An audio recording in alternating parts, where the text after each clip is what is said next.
Ndugu meneja wa Betika nchini Tanzania, lakini waandishi wa habari, nitumie fursa hii kuungana na maneno yaliyosema kabla kuanza hotuba yangu. Kwanza kabisa kuwashukuru sana vyombo vya habari kwa kazi nzuri ambayo mnaifanya. Hata sisi kufika miaka hii kuzungumza hapa tusingeweza, sababu mnafikisha taarifa ambazo tunawapa kwamba tunafanya mbali, mpaka sasa tunaweza kupata wadau wakubwa kama Betika kuja kutuunga mkono. Kwa hiyo nawashukuru sana vyombo vya habari. Lakini leo tumewaita hapa ndugu waandishi wa habari kwa ajili ya jambo hili la muhimu kabisa, ambalo ni kutangaza kwa mara nyingine tena msimu mpya wa Mbeya Tulia Marathon, ambao sasa tunaye mdau ambaye yeye anaitwa title sponsor. Kwa hiyo inaitwa Betika Mbeya Tulia Marathon.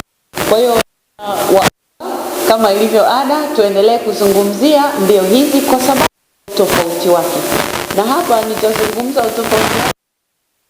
Sura ya kwanza, hii ni marathoni pekee nchini Tanzania ambayo huwa inafanyika siku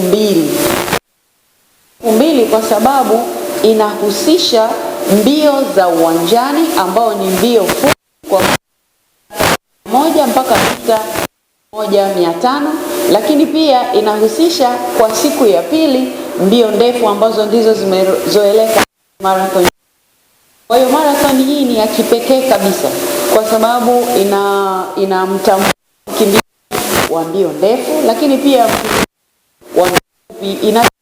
Hiyo hakuna marathon nyingine inafanyika hapa nchini ambayo inawahusisha wakimbiaji wote, kwa wale wa mbio za uwanjani na wale wa mbio kwa maana ya mbio ndefu kuanzia kilomita 5 kwa maana ya wale ambao wanapenda mbio za kufurahi, lakini kilomita 10 kwa wale ambao nao wanafurahi, lakini pia kuna sasa kilomita 21 na kilomita 42 kwa wale ambao wanakuwa sasa wanashindana. Na kwa mimi mwaka huu nimejipanga kukimbia kilomita 42, sio kwa ajili ya kushinda, lakini nitakimbia kilomita 42. Kwa hiyo watu wajipange sawa sawa.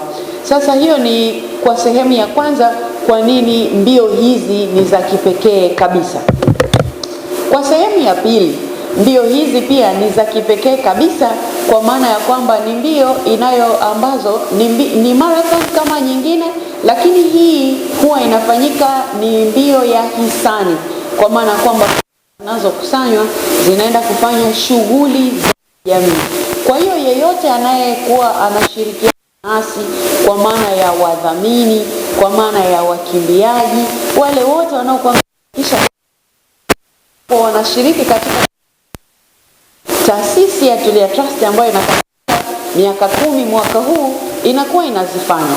Sasa kwa kuwashukuru waandishi wa habari kwa kazi nzuri mnayoifanya, ni kwa sababu shughuli zile tunazozifanya mnapozionyesha kwa watu au mnapozisimulia kwa watu ama mnapoziandika ili watu wazisome, basi wanapata picha kwamba Tulia Trust ni taasisi ya namna gani.